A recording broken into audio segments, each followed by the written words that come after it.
안녕하세요. 맥키네지의 투자클럽입니다. HLB, 계열사인 HLB 제약이 일봉상 이제 파라볼릭 추세 전환이 좀 나타났고요. 계열 종목인 생명과학 제약, 테라피틱스, 글로벌 차트론까지 한번 살펴보도록 하겠습니다. 오전에 이제 이 옵티보 관련해서 브리스톨 마이어스퀘어 관련되는 부분들의 어떤 기사 관련되는 부분에서 좀 더 이제 확장을 해서 이제 브리스톨 마이어스퀘어 관련되어서 지금 미국 증시에서 이제 흐름들을 먼저 좀 살펴보겠습니다. 작년부터 사실은 이제 브리스톨 마이어스퀘어가 실적이 안 좋죠.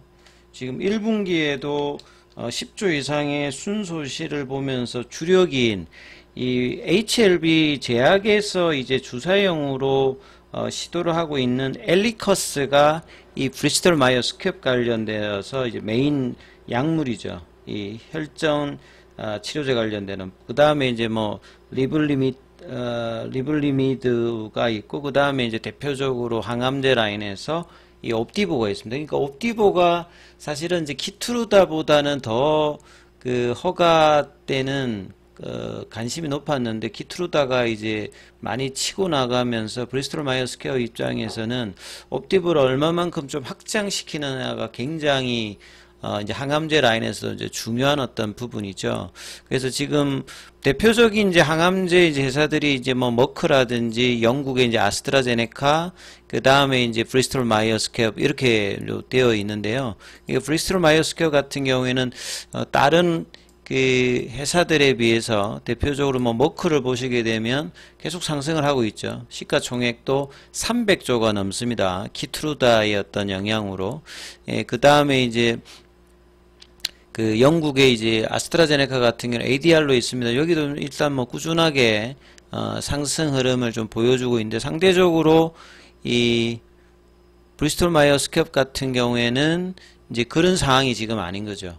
그래서 이제 2022년도 12월 달에 이제 고점에서 80달러에서 반토막 정도 최근에 나서 굉장히 이제 지금 구조조정도 하고 인원 감축도 하면서 굉장히 조금 그런 가운데 또 최근에 이제 20조 이상에 들여서 또 M&A도 또 하면서 신규 동력을 찾기 위해서 굉장히 노력을 하고 있고, 그러다 보니까 기존 약물에 대해서 뭔가 이제 진행 속도들도 굉장히 좀 빨라져 있는 부분들이 3월 달에 이제 간세포암 관련해서 이 임상적인 어떤 데이터들이 있으면서 바로 이제 7월 달, 뭐 8월 달에 EMA하고 FDA에 넣을 만큼 굉장히 좀 절박한 상황에 좀 있는 어떤 부분이 브리스톨 마이어스퀘어입니다. 그래서 최근에 이제 주가가 보시다시피 2022년 대비해서 반토막 정도로 내려갔다가 뭐 연봉으로 보시게 되면 이 50년대 이제 설립하고 난 다음에 33년도인가 뭐 설립하고 50년대 이제 상장하고 난 다음에 꾸준하게 2000년도 전까지 올라왔다가 그 뒤에 액분하고 난 다음에 코로나 기간에 다시 이제 이전의 고점까지 갔다가 다시 좀 떨어졌던 부분들이 최근에 좀 이제 주력 제품들이 좀 부진하거든요. 상대적으로 다른 빅파마 대비해서. 그게 시가총액도 한 130조 정도 흐름에 있고, 본래는 그러니까 한 200조 위에 있다가 지금 내려온 거죠. 그래서 이런 흐름에서 이제 내용을 이제 여기도 좀 뭐 간암 관련되는 내용으로 이제 검색을 해보면 이 3월 달에 이제 브리스톨 마이어스퀘어의 간암 치료제, 그러니까 여보이와 옵디보 관련되는 부분에서 2차 치료제로 허가받았는데 1차 치료제로 안 들어와 있는 이런 부분들, 키트루다도 마찬가지입니다. 뭐 간암 관련되는 부분에서는. 그래서 여기에 사실 면역 항암제로는 메인이 이제 키트루다하고 옵디보인데, 오히려 로슈 제품이라든지 아스트라제네카 제품은 지금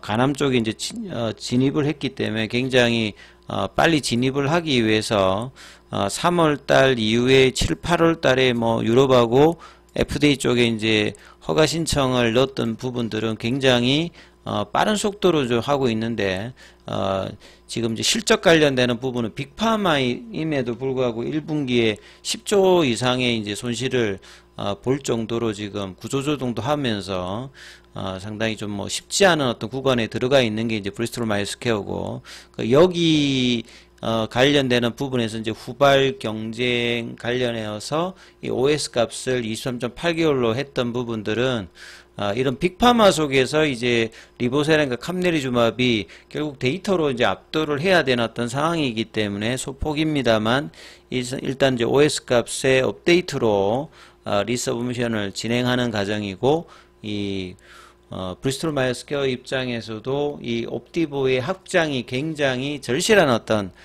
상황에서 이제 속도를 내어서 하고 있다. 이렇게 뭐 이해를 하시면 될 것 같고요. 자, 그리고 이제 HLB 쪽에서 보면 HLB와 거의 이제 연동하는 제약이 오늘 갭다운이 여기도 이제 되면서 일봉상 이제 추세 지표를 나타내는 파라볼릭이 거의 2주 만에 다시 하방으로 내려갔습니다. 그러니까 박스권에 갈 때 이제 그 7월달 이후에 8월달부터는 좁은 박스권으로 지금 들어가 있죠. 이제 이 파라볼릭이라고 하는 것 자체가 추세를 나타내는 아주 이제 직관적인 지표입니다. 그래서 이제 일정 시간 안에 그 주가의 어떤 상방 하방이 이제 무뎌지면 추세가 바뀌는 걸로 이제 점을 찍거든요. 그래서 좁은 박스권으로 이제 보여져 있는 부분들은 여기 이제 선으로 나타나는 이제 볼린저 밴드는 이런 추세와 변동성을 같이 결합해서 표현하는 지표거든요.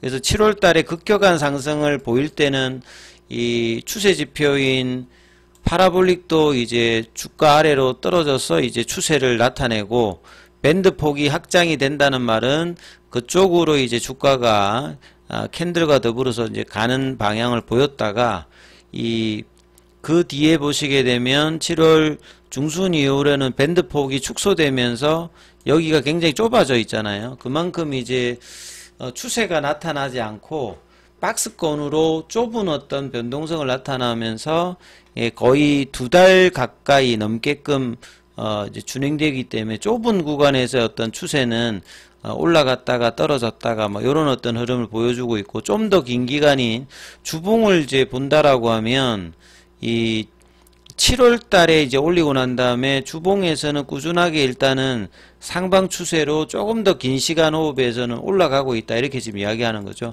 근데 이제 월봉상에서도 제약 같은 경우에는 올해 3월 달에 전환되고 난 다음에 이 부분들이 계속 이제 상방 쪽으로 이야기해 주고 있습니다. 그래서 주봉, 월봉에서는 상방 라인인데 일봉에서 이제 이 부분들이 아직 이제 전환을 했다가 안 했다가, 그래서 이제 좁은 작은 거래량과 더불어서 수급의 어떤 이슈로 아직까지 이제 추세의 강화를 내지 못하고 있는 게 이제 HLB도 그렇고 제약도 이제 그런 흐름이죠. 그래서 가격단에서는 이 흐름이 나오기 위해서는 이제 3만원대 이 라운드 피겨 가격을 올라가게 되면 이제 요 이제 32,000원이라든지 그 다음에 이제 뭐 고가 역할을 했던 요 3월 달에 4만원대 요런 것도 만약에 가려고 하면 일단은 3만원대 구간들을 넘어가야 되고 이 35,000원대 위에 올라가야 이제 이 흐름들이 바뀌기 때문에 단기적으로는 3만원에 올라서기 위해서 지금 빠지면 안 되는 가격대가